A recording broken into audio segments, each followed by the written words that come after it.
So welcome to another edition of the Weekend Storage Warrior. I'm sitting here in my truck at a storage place waiting for them to unlock the 2 units that I just bought. At this auction I told myself I'm not going to buy another little crappy $100 unit that's half full of somebody's trash. I'm going to buy a nice great big one stuffed to the ceiling. And what did I do? I bought a little crappy half full unit. That's this one next to me. The other one, they said it was relinquished by the owner. They gave permission to sell it, and I bought it. That one, it had a really neat looking antique jewelry box, but then it had a bunch of sheriff stickers on the door. So as soon as they unlock these, we're gonna take a quick look and see what's in them. So this is my $75 unit. You can see this great big planter. These are fairly expensive, that's why I bought it. Figure that's worth 40 bucks. There's a record here in a frame that I saw. Bessie Smith, the world's greatest blues singer. Alright.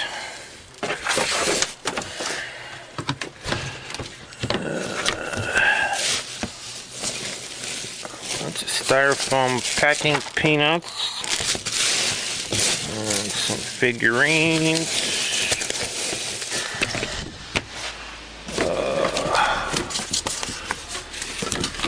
paperwork,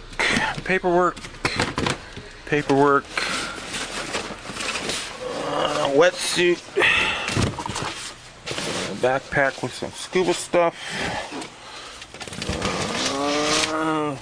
fake flowers, 2 giant Christmas tree snickety things. So okay, let's look at the other one. So here's my other unit. I'll cover up the name, but there was this sheriff notice everywhere. Notice to vacate. So if they gave permission, I don't understand why they'd have to have a sheriff's notice. So let's see what's in this one. And here it is. You can see there's some art. I don't know what that noise is. This box is full of figurines.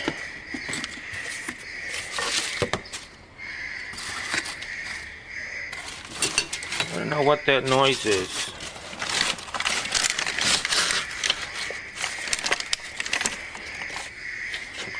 This is an antique jewelry box. Hold on a second.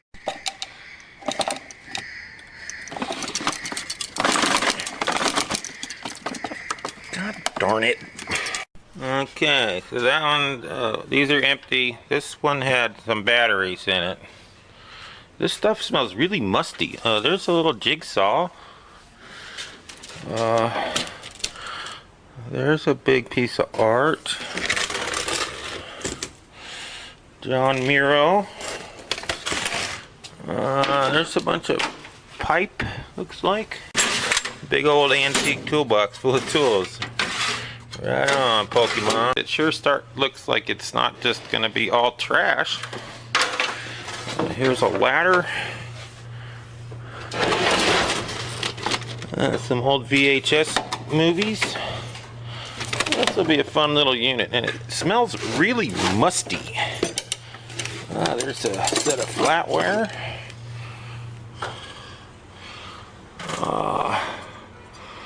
Looks like older stainless. So, I'm not going to complain at all here. There's some old, looks like old art maybe. It was just a picture. Oh, here's a table saw. Here's some old books. The Girl on the Blue Pinafore. That's an old cutting board. This stuff is old and musty. Our salty sea dog. A bunch of paperwork. So, oh, here's a big poster. Blacklist. So, ho, ho. Okay. All right. Old and musty is good. So, I'm gonna do this one first. All right. So we're working on getting a truckload out of here today. Here's a little table saw, Ohio Forge. It's rusty, $39.99. This is a very interesting toolbox, and it is full of tools. There's some compasses, calipers, whatever you call those things. And it's old stuff. I did find a knife in it. You know I love knives. The knife is a K-bar rigger's knife. There. That's good.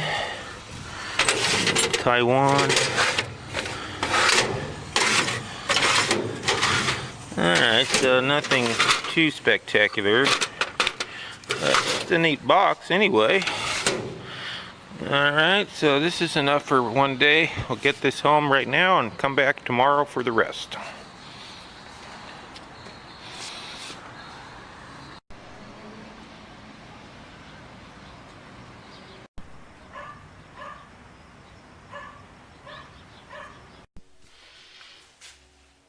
There's the rest of the stuff.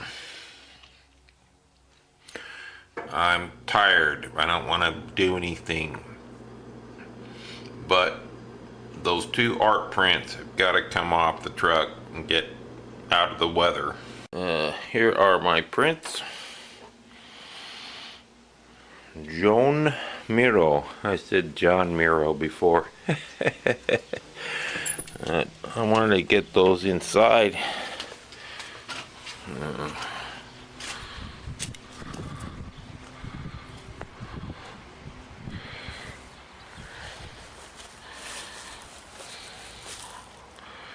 It's all business records and some scuba diving stuff.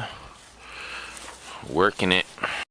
Alright, so here we are back home. Got it all back home yesterday. One more great big truckload of stuff sitting out there. Now I'm starting the dig. There's a table saw. It's all rusty. It's missing the fence. These things don't have plugs. There's my K-bar. That's sterling silver. That's always nice. 16 grams. This is a beautiful Gerber cutting board. It's worth about 40 bucks. Some bottles of aftershave. The problem with this stuff is it all has an amazing mold smell. On TV cooking shows, they always say, "Oh, I wish you could smell this." On this unit, you're glad you can't smell it. There's this box full of shoes here. I opened this up and it almost knocked my socks off how bad these things reek. There's a lot of books, same problem. So a lot of this stuff is just going to go in the trash. I can't sell these moldy shoes. It's too bad. There's some Nikes.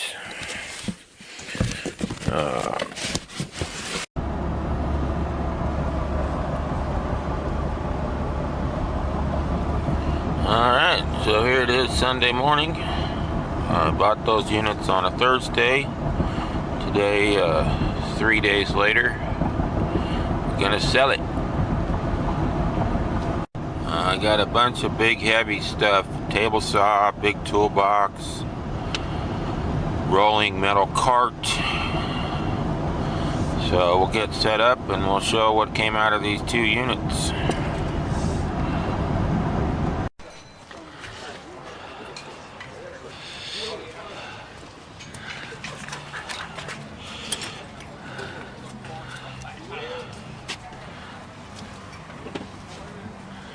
This is the load here. That's some art. A wetsuit. Another wetsuit. A bunch of tools. A little jewelry box. This thing I found, that's a highly collectible slide rule. 50 bucks on eBay. Compass.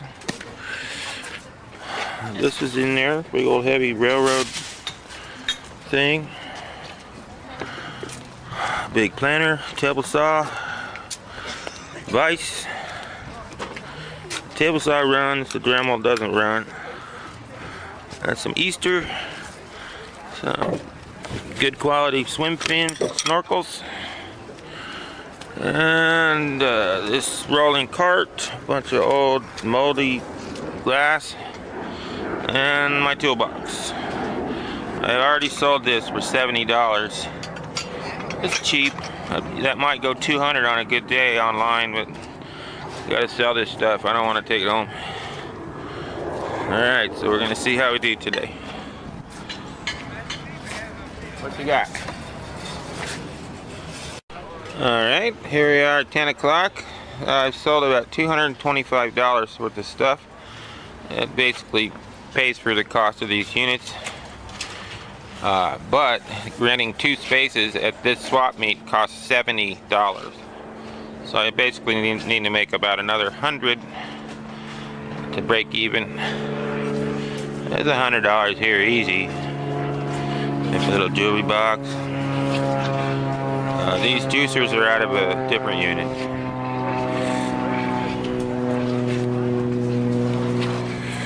Got my big pot, my table saw, vise, $5 table. That $70 unit had a bunch of Easter bunny stuff in it. How cute is that? This stuff here is just garbage. This is Mikasa, but it's all dirty. Glass is just a pain in the butt. Anyhow, 100 more and we're even. Alright, here we are at the end of the day. Did pretty good today. I started with 30 and the space was 70. So there's that 100 back. There's another 250, pays for the units, and there's another 160. Solid profit. So that's 4 days of work for 160 bucks. Not gonna be retiring anytime soon, but I already am retired. Right? Right. Alright, let's wrap this video up. If you've watched my videos before, you know at the end I like to add up the profit that I've made. This is a week later. I did go to the swap meet a second time and sold the leftovers. So the cost on these 2 units was $245. I sold $760. But after the cost of the units and the expenses, that makes the profit $355 for about $10 an hour. So that's not great, you know, it's not life-changing, but on the other hand, I had a few things hit on eBay, so I'm making about $200 a week here, and that's not enough to live on, but as a part-time business for supplemental income, you can do that 52 weeks a year, that's $10,000. Not going to complain there. Anyhow, if you'd like to learn how to buy things at storage auctions and how to sell the things you find, please feel free to buy a copy of my book, The Weekend Storage Warrior, the guide for a new buyer working this as a part-time business. And that's it for this movie. Thank you, and bye-bye.